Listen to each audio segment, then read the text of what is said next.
beginning our day, as they say.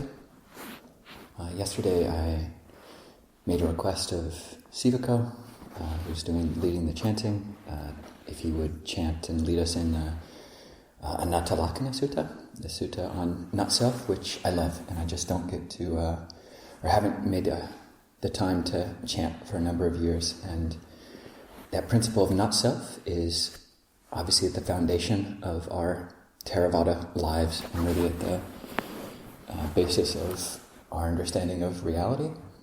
And 99 or 999 times out of 1,000, that's the way the Buddha speaks about the human experience. It's an experience of not self, but there are times when the Buddha does praise and encourage practitioners having a healthy sense of self, and something which all of us can take on in different ways is this, what's called the samana sanya, or the perception of oneself as being a samana, as being a religious seeker, someone who is living differently from the rest of the world.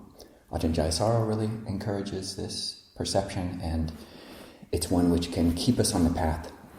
Truly, as the Buddha said, nothing is worth clinging to, but having a wholesome view of oneself that's a working, instrumental, provisional framing for one's life and how one appears and manifests and shows oneself to others and conceives of oneself in a certain way can be really helpful, because it can keep us on the path.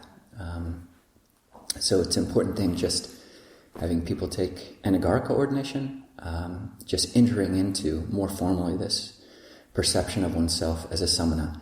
We've taken on different clothing, and thus, even if we don't want to, we're showing up to the world as something different. And what does that actually mean? So nurturing that, and you have to do it skillfully. It's that simile of the snake, where you can pick it up by the wrong end, and it'll come back and bite you. And that's very much the case with any of these perceptions of self, or perceptions of identity.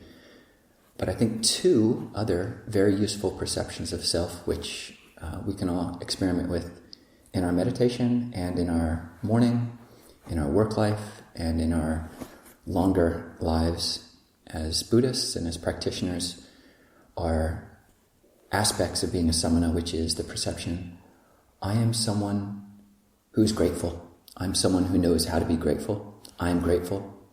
I'm someone who knows how to be grateful. I'm someone who knows how to be grateful.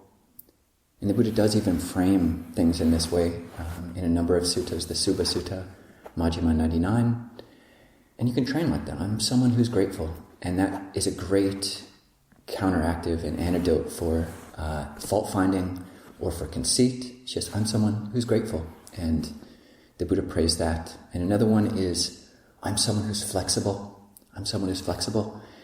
The macho monastic ideal is cool on paper, and even some monks could do it. Obviously, Ajahn Mun was a very strict practitioner, but the biographies that we have of him are only the ones that are translated into English. It's just Ajahn Mahabua, and there are other portraits of him where you see his flexibility and his kindness and his metta much more foregrounded, and especially for us living together, this self-training in wholesome self, atta sampada, accomplishment in self. The Buddha did talk about that, and just being someone, I'm flexible. I can be flexible. I don't have to rigidly adhere to a certain view or a certain practice. I can be flexible with things. So I'm a samana. I'm a religious seeker. I'm someone who's grateful, and I'm someone who's flexible. These are really helpful both for communal harmony, for longevity of a monastic life, because it leads to communal harmony. You can get along with others if you're flexible and grateful, and I hope we can all do that in our meditations and in our mornings and in our life, because that's the kind of friend that I want to be, and that's the kind of friend I want to have, is people who respect their form and know how to be grateful and can be flexible. So let's all try to do that. Sadhu.